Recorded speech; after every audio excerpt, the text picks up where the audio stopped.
everyone. Welcome back to the Career Guidance CGS-US. I hope you're all having a wonderful day. My name is Luqman Siddiq, and I'm the coordinator of Alfaisal MedHub under the International Office at Alfaisal University, Riyadh, Saudi Arabia. I'm honored to be your host for today. For those of you who don't know what Alfaisal MedHub is, it's an initiative under the umbrella of the International Office, College of Medicine, that aims at creating an online global community of medical students. Alfaisal MedHub covers a broad range of topics that are common to medical students all around the world. Our primary objective is to help medical students learn more about the career opportunities available after graduating, as well as the steps involved in pursuing them.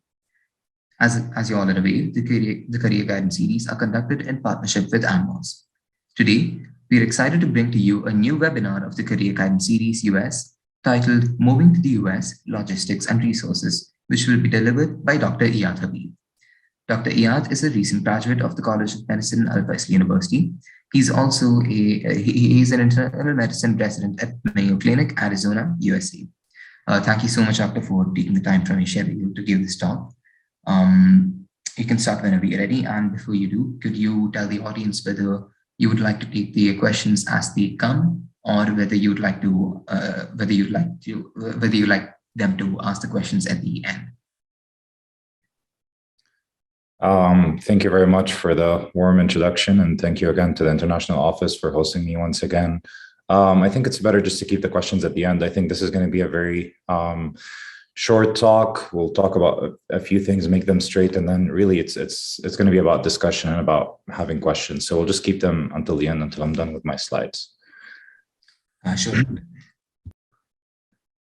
Okay, can I start? Yes. Okay, let me share the screen. Okay, all right. Hope you guys can see the screen. Yes, we can. Okay, sounds good. All right. Assalamu alaikum, everyone. I'm assuming, the majority of people here are people that already matched. So once again, congratulations. You guys have done a great job, and this is a great accomplishment. And now we're just going to talk about, the steps after the match, the things that most people don't talk about, just to hopefully make some things easier, because, this is moving to a completely new country with sometimes very different rules compared to what we're used to. So hopefully this can help.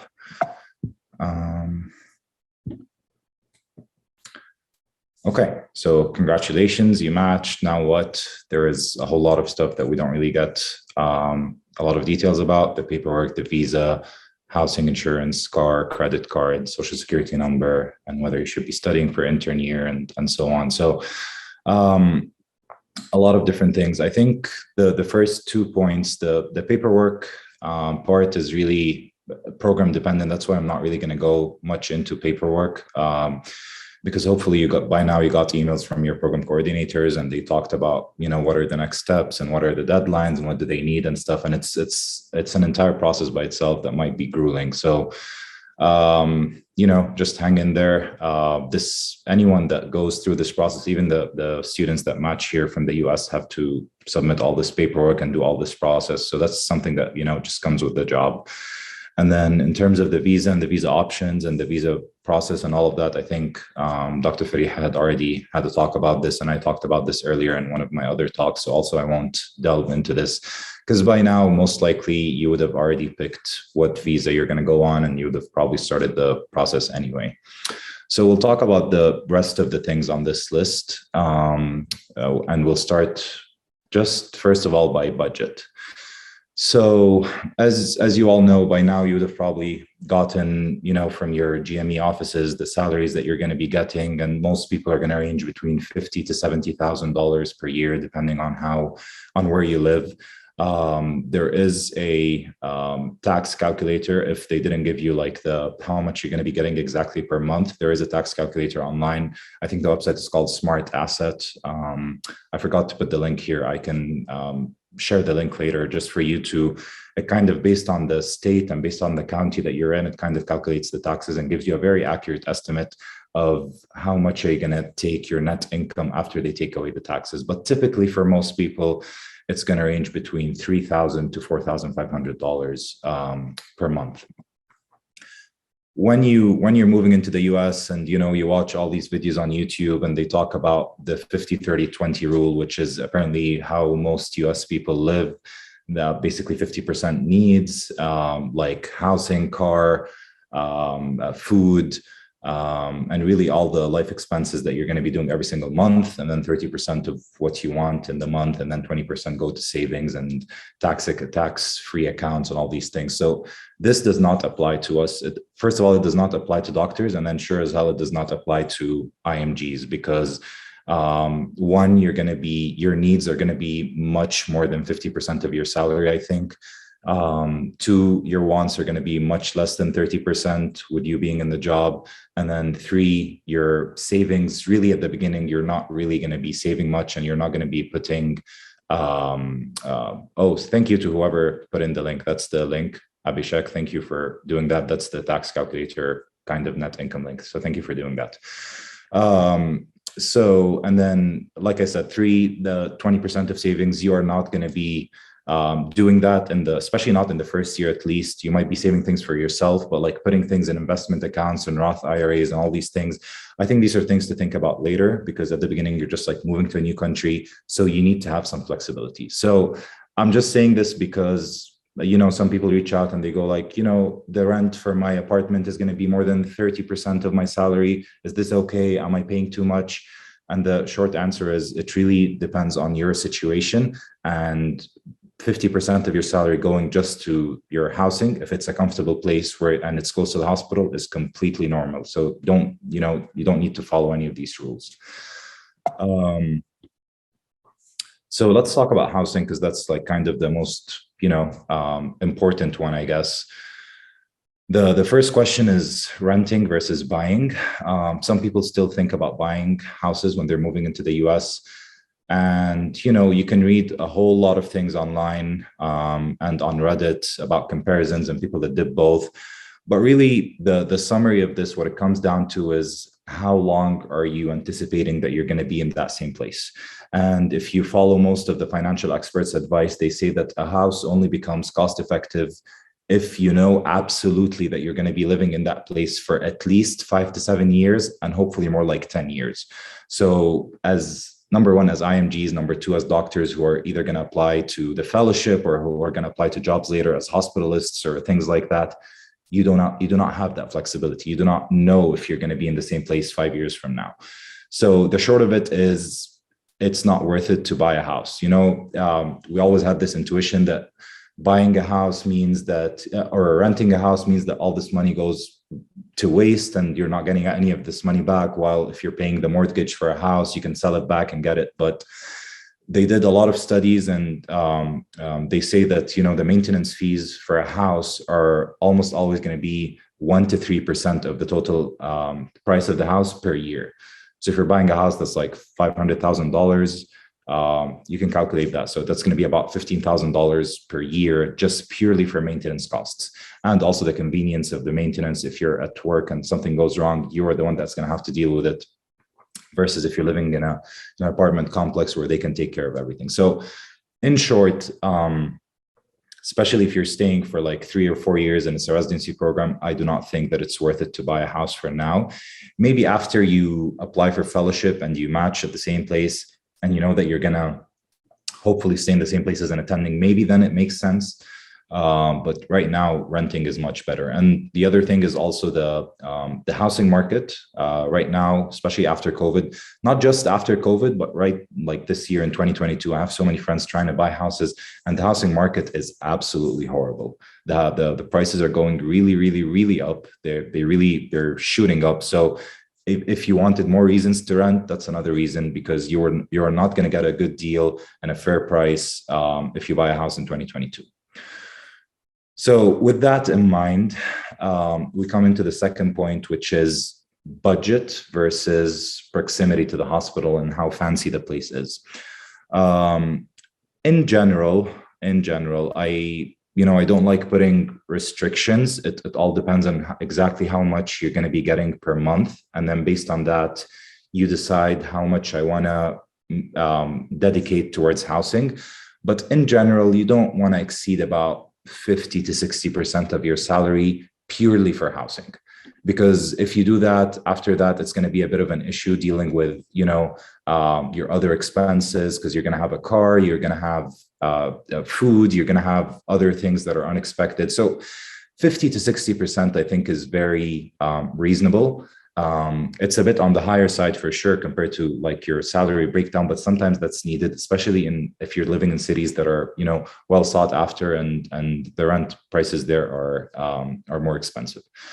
So within that 50 to 60%, you might find, a really, really, really nice place, but that's about 20 minutes away from your hospital, versus a good place that's about 2-3 minutes away from the hospital. And I can tell you, based on my personal experience, living close to the hospital is a life changer. It really makes all the difference. When you're tired at work and you just wake up and you know that from the second I leave my apartment until the second I'm in the resident room after I parked my car and I went in, when that entire thing takes 8 minutes from me, it's just such a relief. I'm just thinking, and that's about, a 3-minute drive between my apartment and the hospital. So I'm just thinking that if it was like a 20-minute drive, so you need to leave the place 30 minutes before you start, and you start your shifts at 6 a.m.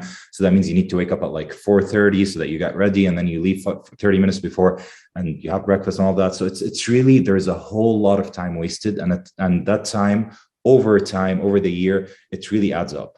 So I think that proximity to the hospital, if it's a good place, is really, really important. And, depending on where you are, some places, the places that are actually close to the hospital are the ones that are more expensive. So if you go outside a bit, if you go a bit further from the hospital, you'll pay less. But I think that, if the price difference is like $200, $300 per month, it really is worth it to live very close to the hospital, even if you have a car. It's very convenient, and it makes a difference, and it makes, your wellness is important, and you're going to be busy, you're going to be tired. So just feeling like I can go home whenever I need to, and it's very close and it's not going to take time, I think that is priceless, in my opinion. We'll move on to the next thing, which is rental websites. Like, which places do you go to? What are the resources? There is a ton of resources. I'm sure by now all of you have looked. So there are things like apartments.com and Zillow and, many other ones. And I felt like in general, most of them share the same kind of apartments. And what I use them for is really just picking out the place. Like if I see the place that looks good, I just go to the page of the place on the website, and then I find their link, the actual website of the apartment complex itself, and then I go from there, because you're going to get the best deals if you go directly through the leasing office of the apartment complex itself, not through a website. And it also gives you the most up-to-date information about current availability. So it's okay to use these apartment websites just to like look at areas and look at maps and look at budgets. But then once you're in a certain vicinity, or like these are the places that I filtered out, just go to their websites and deal directly with the website, because that's going to be your best bet. And the other thing that I used, honestly, was I ended up just using Google Maps. So just like, because I was looking specifically close to the hospital. So I just go to the hospital and look at the areas around it. There's 5, 6, 10 different apartment complexes. And I go to each one, I go to the website and I see how it is. Because sometimes even if you see it like on the apartment, on like apartments.com or Zillow or something, if you see it listed at a certain price, if you go to the website of the apartment itself, sometimes they offer a free month. Sometimes they offer, a move-in fee, where they would basically forfeit the move-in fee if you sign up through them, or things like that. So I personally ended up just using Google Maps and going through that, and I think that there's no issues there, especially if you know the area that you're looking around, so that you don't need to like expand all that much. Depending on where you live, so this is more so for bigger cities, apartment complexes in general are more convenient than, an apartment in a building where people are owning, like a, condominium or condominium complex, or just like a building where the owner owns the building and just is renting out apartments, because you see that sometimes in smaller cities. And why is that? Because typically with the apartment complexes, they have like 100 or 200 apartments at once. They have a big management company. Maintenance is going to be very easy. If you have any issues with flexibility and things like that, their experience, they've dealt with tons of people. And the other thing I forgot to mention with Google Maps is you also read the reviews. So which you don't really get to see a lot online. So on Google Maps, typically you have reviews for every apartment complex. But when you're reading the reviews, and this is very important, you have to take into account that no one is going to go out of their way to Google Maps to write a review about an apartment complex unless something really bad happened or they're like, it's exceptional. So you have both extremes. So keep that in mind, because sure enough, if you read any review about any apartment complex, you're going to find things that are going to tell you stay away. You're going to find the most horrible stories people have ever experienced. And if you're going to judge based on Google reviews purely, you're never going to rent any apartment place. So that's kind of important. So you're supposed to read it and kind of just get a general vibe, knowing that you will read negatives, you will read extremes, but then are we okay with this extremes? If I see, for example, there was an apartment complex close to me, the rating is like 3 out of 5, but then I'm reading the reviews, and like out of the first 10 reviews, there are 6 reviews talking about there is no parking space and we struggle to find parking. So when I see 6 out of 10, that tells me that, this is an actual issue. This is something that I need to take into account, and this is not worth my time. However, if out of the 10, I see one that is talking about maybe, oh, we found some insects there, just one. And then another one is talking about like how rude the management company is and they didn't listen to them for giving them an extra free month or something like that. And it's just like 1 or 2 different things here and there, then it's fine. It's just like some customers that weren't very satisfied, or maybe they actually had some issues, but it's not the common trend. So just keep that in mind, because going down the hole of Google Maps reviews might end up making you not feel satisfied about any option that you end up with. So that's the second thing. And then, I think that's all I wanted to say about rental websites. The other thing is also, depending on where you live, depending on how big the institution you're in is, depending on how big the city is, a lot of institutions, they offer discounts for hospital employees. So for example, here, Mayo, any apartment complex around the area, they have like a move-in fee of like, sometimes it's $250, sometimes it's $500. And then Mayo Clinic employees all around, they just waive it for them. And I'm pretty sure I've seen that in other hospitals that I've been to. So make sure that your hospital, or you don't go through the hospital for this. You mainly go through the apartment complex itself. So you just ask the management, I'm an employee of hospital blah. Is there any discount that you offer to medical providers from that hospital? Because a lot of times they can help. And, as medical providers later on, you're going to have some perks. You're going to have some discounts, whether it's in like housing or shopping or travel or many other things. So start getting into the habit of that, because, you're going to work hard and you deserve some discounts. Another question that we run into is, you're going to move into the apartment complex probably like, a week or 2, maximum a month before you start. And most apartment complexes, they run through leases, and then the lease ends at, this date, and then they need to fill it within a week of this date. So let's say the lease, they tell you that the apartment is available from, June 7th. And then they tell you that basically, even though you're going to move on June 20th or something, they're going to tell you that you need the lease to start between June 7th and June 13th or June 14th. So a lot of people run into this issue. I've never seen the apartment complex before. How am I just going to sign a lease based on something that I don't know? And for that, there's a couple of things. The first thing is, the nice thing about renting in an apartment complex is the lease is always going to be just 1 year. So what is the worst case scenario? If you read some reviews and you saw some photos here and there, I don't think that it's, life or death situation. You can end up signing a lease. And even if there were things that you don't like later on, you can change that lease the second year based on your second year. And by that time, you would have, established yourself in the area, the apartment complexes, you've spoken to people that live there in different places. And then based on that, you can decide to move. So that's the first thing. And that's what I did. I ended up signing a lease like a month before I came. The second thing is, especially if you're renting in a place that's close to the hospital, or if it's a big apartment complex, odds are someone else from the hospital, someone else from your residency program is going to have either lived there or is currently living there.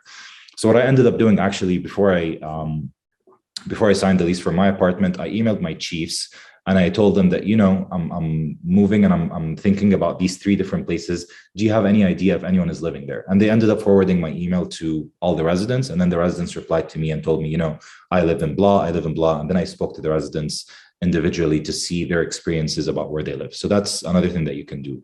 And then a third thing is, If you know someone that is living in the same city that you're at, sometimes you can, ask them to come by and have a tour and maybe take a video or something and see how they feel about the place. And then they can send you some videos or images, and then you can decide based on that.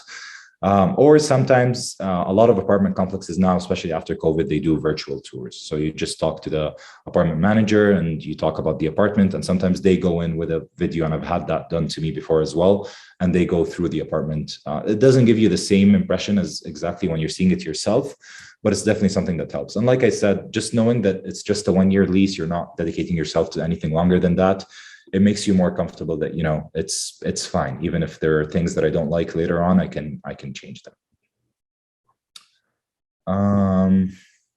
So that's that. And then filling out a lease agreement, odds are more often than not, you're going to have to sign this lease agreement before you step foot into the US, many times even before you even get the visa. So it's something that we have to do sometimes. Also, this depends on like which city you're at, because if the apartment market or the housing market in general is just like very competitive, very sought after, you're barely finding apartments, you're going to have to sign a lease before you know if you're going even, and definitely before you see it yourself. And I think that that's fine, because if you end up not going for any reason, which I don't think is going to happen, but if you end up not going for any reason, most of the lease contracts, they have like a 2-month penalty. So basically you pay 2 months and then you're out of the lease. So that's much better than having the whole year. And it's also better than securing or going through the hassle of securing another housing place if you are late. Because if you're late, you might end up staying at an Airbnb or a hotel for the first month, and you go into work. And I've had some of my friends that went through that, and it's not a pleasant experience. So based on how it is, if there are so many apartments and the prices are all reasonable, yeah, you can wait until you get the visa and you know your dates. But if it's just something that is very competitive and you found a really good price and you know that this is likely going to go away, that's fine. You can sign the lease. And a lot of times, honestly, just also depending on the apartment complex, they can be flexible. So even if you're late, they can shift your lease date to something else, but you don't typically start the conversation with that. And then in terms of filling out the lease agreement, especially as an IMG who's never set foot in the US, typically the first thing they do before you sign a lease agreement, so they give you the rate that you're going to pay, they have to do a credit check on you. And of course, most of us, by the time before we move into the US, we don't have a credit score, we don't have a credit history. So they have nothing to prove that we're working there. So typically they ask you for like proof of employment or a verification of your income, which you can get from your hospital, and they're ready to provide that. And then the other thing is, they either ask you to submit a security or background check fee, which is I paid that, it was $500, or they tell you that you can get a guarantor, I think that's what they call it, where basically it's someone else that can sign the lease on your behalf, and that other person has a credit score and has an established credit history in the US. So basically they're saying that if you don't end up paying, that person is going to be responsible. So it's kind of a big ask to ask for anyone that's in the US, and many people are not going to feel comfortable, especially if you don't know them very closely. But if you know someone really close, you can kind of waive that security or background check fee if you have a guarantor with you that can sign on your behalf and basically vouch for you, and they can use their credit history instead of yours to move on with the lease. And then finally, furnished versus unfurnished. Some people are going to be like, they're going to be attracted to, oh, it's a furnished apartment, it takes care of everything, I don't need to move, I don't need to worry about what I'm going to do, it's just going to be a fancy place. However, when you look at furnished versus unfurnished, typically the furnished apartments are at least $500 more expensive than the unfurnished per month. So that ends up being, if you're thinking $500 per month, that ends up being around $6,000 a year. And you can sure as hell furnish your apartment with less than $6,000 a year. And if you end up moving anywhere else, you can take that furniture that you bought and put it somewhere else, or you can sell it and get some money. So I think that furnished apartments are just a hoax and they're a waste of money. Most likely you're going to end up moving into the US a few weeks to days before you start, and you will have time to at least get the basic furnishing of the house.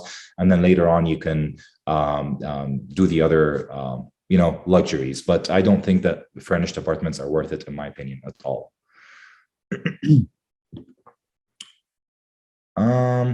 I think that's all I wanted to say for housing. We'll talk about it, about like if you guys have questions later. The next big thing is cars.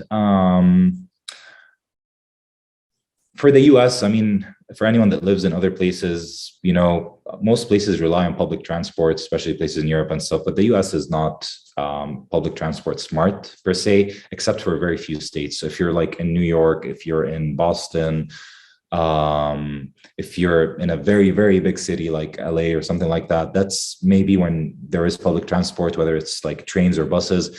But for the vast majority of places in the US and the vast majority of cities where you guys matched, you're likely going to need a car. Just because the distances are longer, they're not really walkable, even if you're living close to the hospital. And because the public transport system is non-existent. And I'm giving an example here with Phoenix or Scottsdale. It is absolutely non-existent. So you cannot survive without a car. So you always run into this issue of needing a car, and really needing a car as soon as you land. Like it's something that is going to be, because you're either going to have to rent, and that's going to be another ton of money, or you're going to have to rely on someone else and use their car or something like that. So you do need to figure out a car, and that's kind of sooner rather than later, also with the apartment. And you have options of like buying used versus financing versus leasing. And just very quickly, this might be, common knowledge for a lot of people, but some people might not have heard of it, especially number one, because this is the first time you're being a real adult. And number two, the US system is different. So buying used is just going to be, this car is $5,000. I need to put in $5,000 cash and I transfer it to my name and I own the car. That's it. End of conversation. And then you have financing, and financing, you can finance a new car or you can finance a used car. And for financing, basically you put in a down payment, and then the rest of the money, they calculate it over 5 or 7 years with a fixed interest fee. And then they tell you that you're going to be paying X monthly payments. And then at the end of that period of time, you're going to own the car. It's going to be under your name, and then you can sell it or do whatever you want. Leasing, on the other hand, is going to be also putting in a down payment. Typically, the down payment for leasing is much less or much lower than the down payment for financing or than the actual payment for buying a used car. And also the monthly payments are going to be much less. And typically it's a 3-year contract. So it kind of fits perfectly with our residency style if you're in a 3-year residency. You can also have leases that go for 4 years, by the way. But anyway, in general, the leasing monthly payments are much less than financing because financing, I'm talking much less than financing if you're going to be going over the same period. So let's say, I'm buying an X car for $20,000 and I'm going to put in $5,000 down payment. And I want my period to be over 3 years. So over the 3 years, if you're leasing, you're going to be paying much less compared to if you're financing. But why is that? Because at the end of the 3 years, if you're financing, you actually own the car. It's yours. But if you're leasing, you're basically renting the car from the car company, and then you're supposed to return the car back to them, except if you decide to buy it back. If you decide to buy it back, there's going to be a fixed amount of money that you're going to sign when you're signing the contract at the beginning. So they're not going to, ask you for a different amount. It's all very clear. The numbers are all there before you even sign anything. And basically, at the end of the 3 years, they tell you, you can either return the car or you can buy the car back either with cash or financing that remaining amount over a few years. So it kind of gets a bit complicated. There are many videos on YouTube that explain the differences between used and financing and leasing. And, for anyone that knows me, I'm a very numbers oriented person. So before I ended up signing anything, I ended up like looking at all the different numbers for the different cars that I wanted. And I wanted to look at the price differences. And I ended up leasing a car. And for my car that I leased, I looked at if I bought it used versus if I financed it new over 5 years or 3 years versus if I leased it and then bought it back, because that is my end goal. I don't believe in leasing and just returning it to the company, because in my mind, it feels like it's money wasted. Some people might think differently, and that's completely fine. But to me, I had the plans of either leasing and buying back versus just financing. And it ended up being the price difference. The used cars were actually more expensive than the used car that I wanted was more expensive than getting the car new.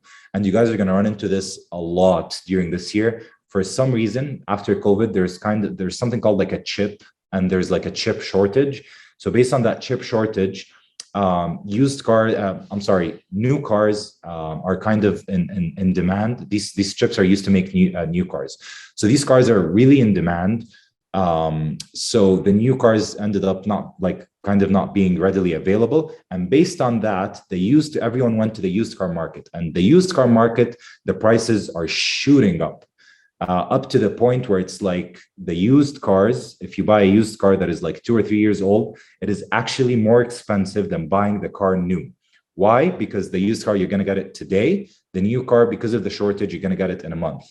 So this chip shortage thing messed up the whole car market for all the brands, by the way. Initially, it was things like Volkswagen and Toyota and things like that. But now, because of this like rebound effect, every car market is like, the used car market is crazy high right now, unless you're buying a car that's like 20 years old and doesn't like, there is no market for it anyway, and has like a whole lot of mileage.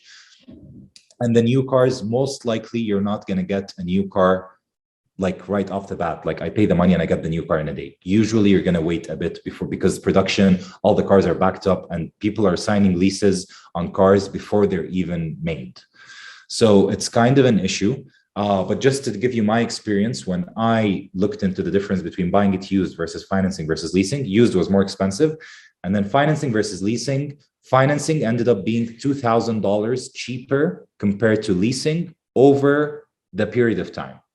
So my first option was putting a down payment, which was going to be the same for financing or leasing, and then paying monthly payments for 5 years with the financing, and basically I own the car, versus putting the same down payment, leasing for 3 years, and then at the end of the 3 years, putting in a bulk sum of cash to buy the car back. And financing was $2,000 cheaper over those 3 years. In my mind, because I came in with kind of a limited budget, I'm not coming in, willing to spend $30,000 on a car, on a new car off the bat. I can't do that yet because I'm just starting out. So in my mind, the most important thing for me was to, number one, lower the down payment, and number two, lower the monthly payment so that I don't feel like all of my salary is being eaten away by financing. So I'm paying a very, minimal amount per month, and I'm saving up. And hopefully by the end of the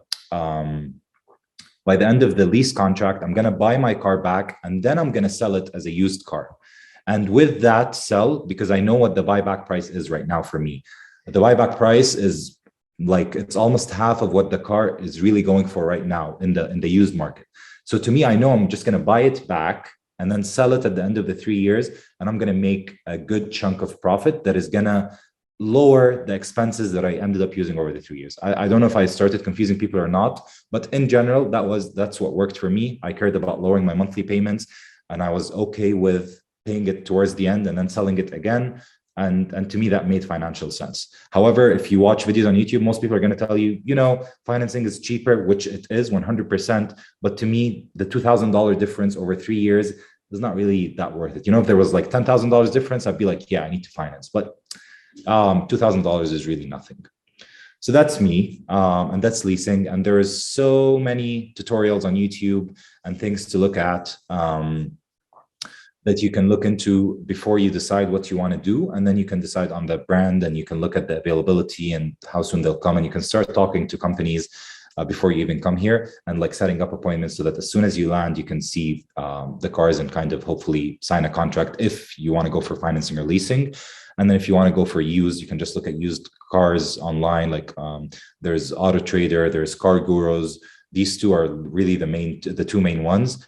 And if it's something that you really like, and someone is living in that city or something, you can transfer the money to them and they can buy it on your behalf or something.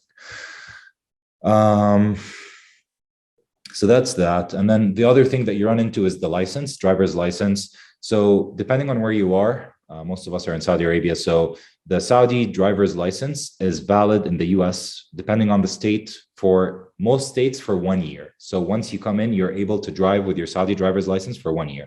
In the state of Arizona, that year is minimized to just 6 months. So you have the first 6 months, and some other states you have different rules. But I think the most I've seen, which was New York, was 1 year.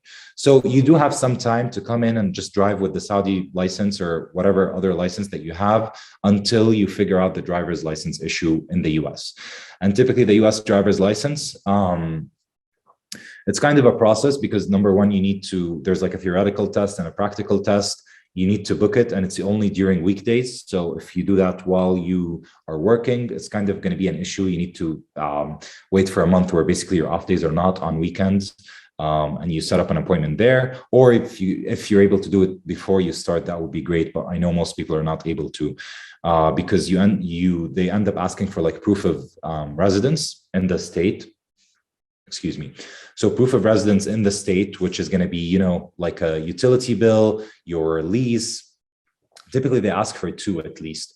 And then the other thing is sometimes, I don't think Arizona did that, but it might happen in other places. They might ask even for your social security number, and you're definitely not going to have that as soon as you land. So but it's kind of a straightforward process. I would just like dedicate a day to it. Most of the time you can do the theoretical and the practical on the same day.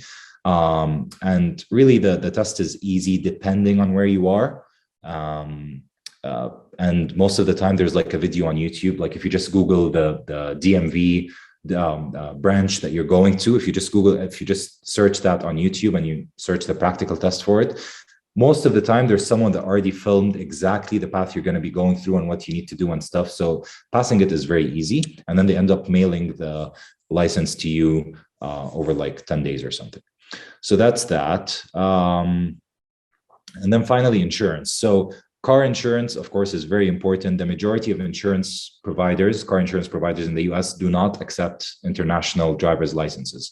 So the only one that I could find, there might be new ones now, but this was me last year, was Progressive. Progressive is the insurance company that accepts international insurance. And actually, if you have an international license, you pay less than if you have a US driver's license. So actually, I have my driver's license, my US driver's license now, but my insurance is still under my Saudi driver's license because the difference is like, I don't know, like $300 or $400 a year or something. So of course, I'm eventually going to have to switch to that.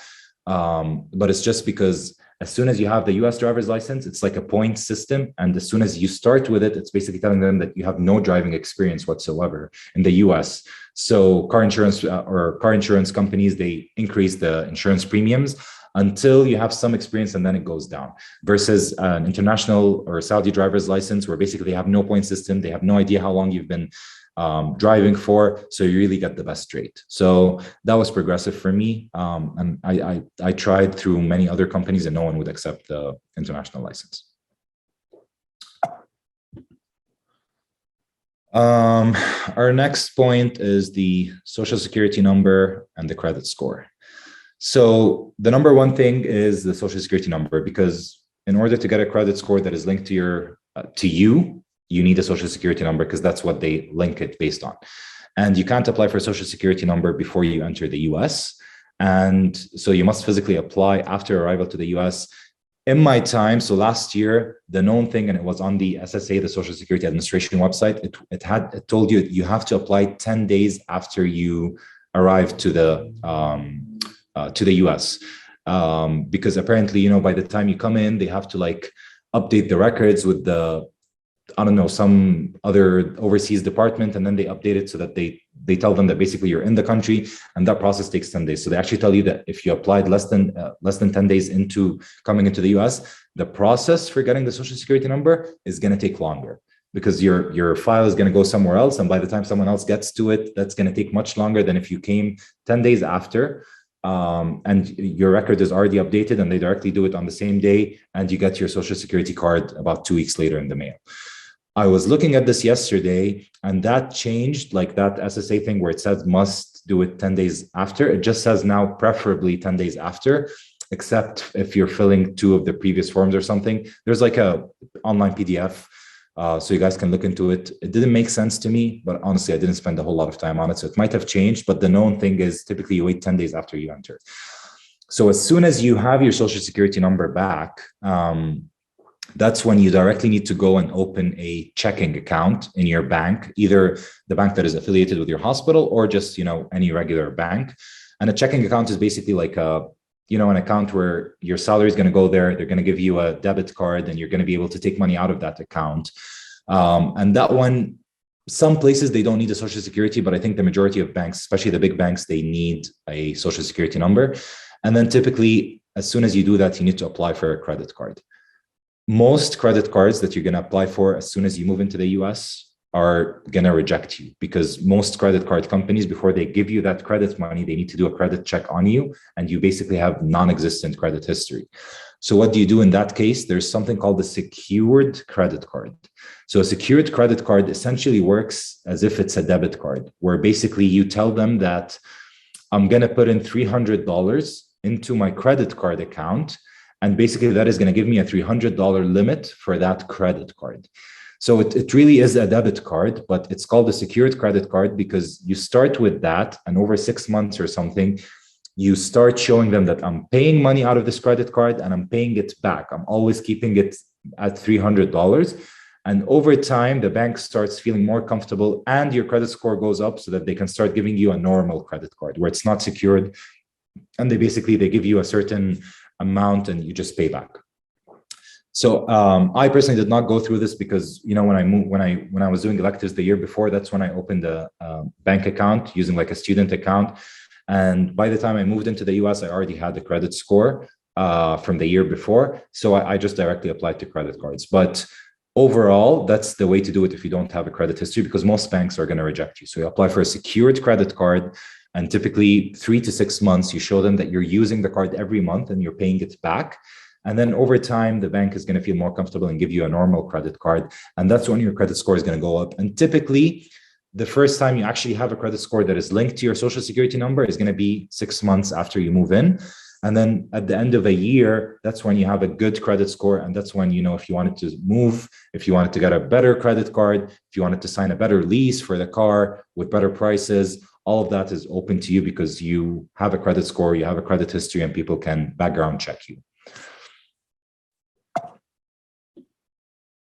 I think this is the last slide. How do you prepare for intern year? You don't. That is the very simple answer.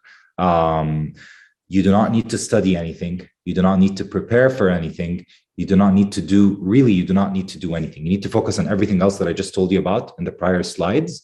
But in terms of like the studying process and all of that, there is absolutely nothing that you need to do, because number one, the majority of intern year is not about your medical knowledge. It's about how you learn the system and how you become efficient dealing with different things in the hospital and all of that. Really, the knowledge aspect of intern year is minimal. And number two, you are going to be very busy during intern year. So take the time right now, enjoy your time, have time off, do things that you enjoy, travel, spend time with family, do everything that you basically can while you still can, and definitely do not waste your time on studying, because that is not going to help you at all. Trust me. There is one exception where basically if someone is preparing for step 3, and that is different just because if they want to get it out of the way before intern year, I think that that's a very reasonable thing to do because intern year is going to be very busy. But aside from step 3, I think you don't, you know, there is no role for preparing anything else. I think that's all I had. We can take some questions now. I mean, I tried to be very general, but I'm sure there might be more specific questions so we can address them.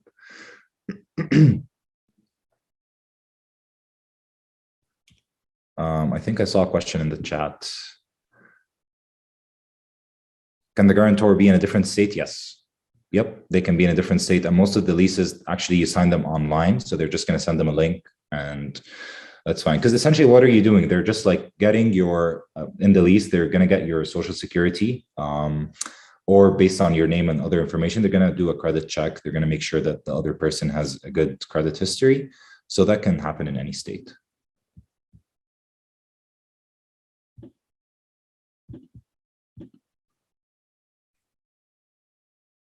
Questions?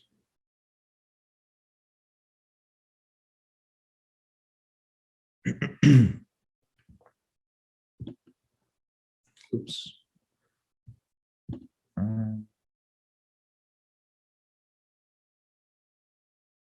How many days before do you suggest we arrive to the US?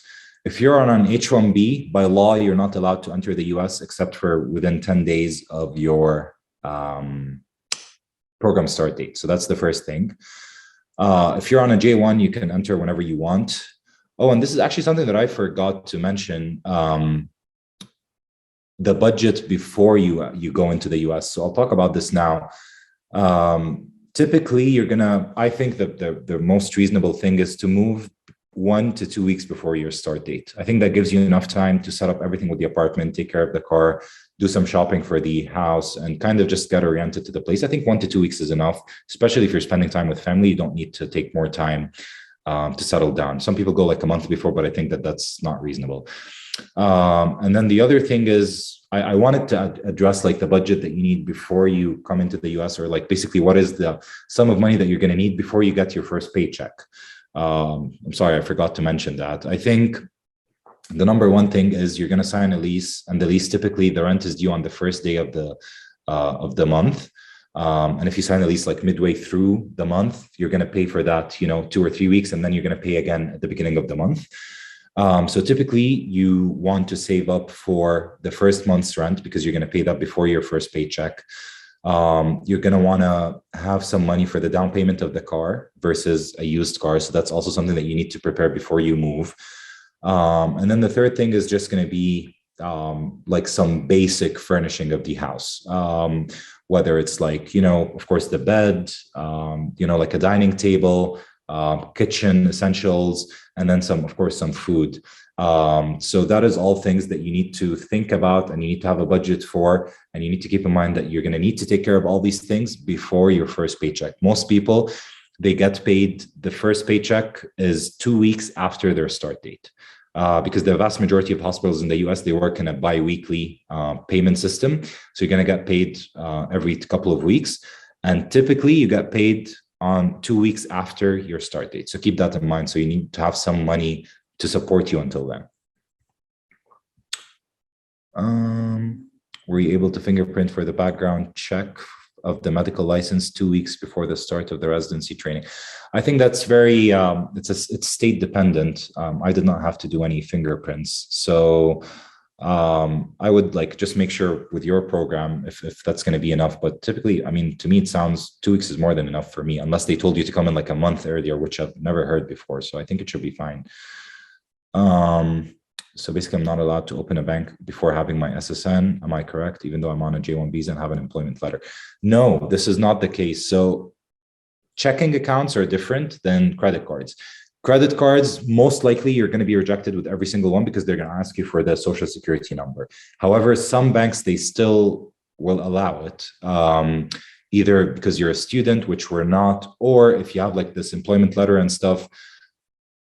I think a couple of my friends tried and they were rejected, but you can try, but that's definitely something that you're not going to be able to do online. So you have to do that as soon as you land.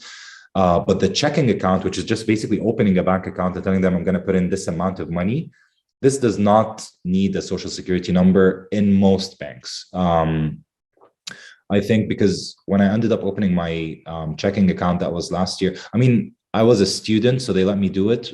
I think you don't need a social security number for a checking account. So I would definitely, when you come in, you're going to need your J1 visa and your employment letter. And none of this is going to be done online anyway. So you just like set up a few appointments with different banks around your area. And you spend like the first day or two going to these banks and telling them that basically, I'm in the process of getting my social security number. Can we at least open a checking account and a secured credit card? I think it should be fine. And then the other thing is, if you're in a big hospital, most of the big hospitals, they have like credit unions that is like specific to the hospital itself. So that one definitely does not need a social security number or for you to like have had time into the US. So that one, like I opened an account with the Mayo Federal Credit Union, and all they needed was basically my visa and the employment letter from Mayo. That's it. And they opened an account for me. So if you have that as well, that is going to be the more guaranteed option, because you're going to need a bank account that the hospital needs to transfer the money to for your salary as soon as you start. So they should have a way figured out.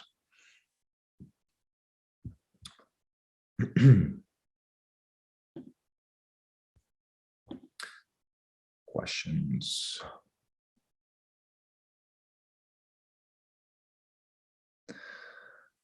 Okay. I will. So checking accounts have nothing to do with credit scores. Checking accounts are extremely separate. The only way that you build your credit score is, unfortunately, credit cards.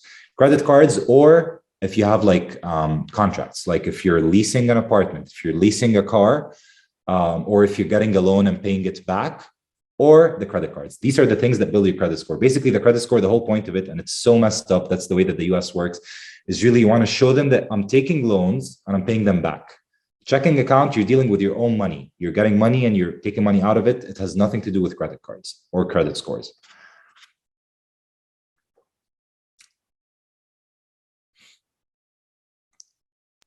Okay. Let me put in my email in the chat.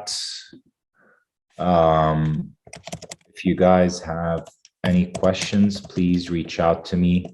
It's kind of a process, but compared to everything that you've been through to reach here, this is nothing. I mean, I would much rather have 100 times of this than go back to like step 1 or step 2 days. So, it's kind of a process, but you'll, inshallah, you'll manage and you'll be fine. If you guys had any questions, please reach out. Otherwise, I hope you enjoy the rest of your day. Thank you for the talk. It was really beneficial. To everyone in the audience, thank you for attending. And we hope you all enjoyed. We hope you all found the session as informative as we did. If you have any more questions, then please contact the doctor via his email. Also, before we leave, do make sure to follow us on Instagram and Twitter and YouTube for frequent updates on our events, to which I've posted the links in the chat. Also, if you want to reach out to the IO and contact us in the future, then you can do so via this link. We hope to see you in the future. Thank you.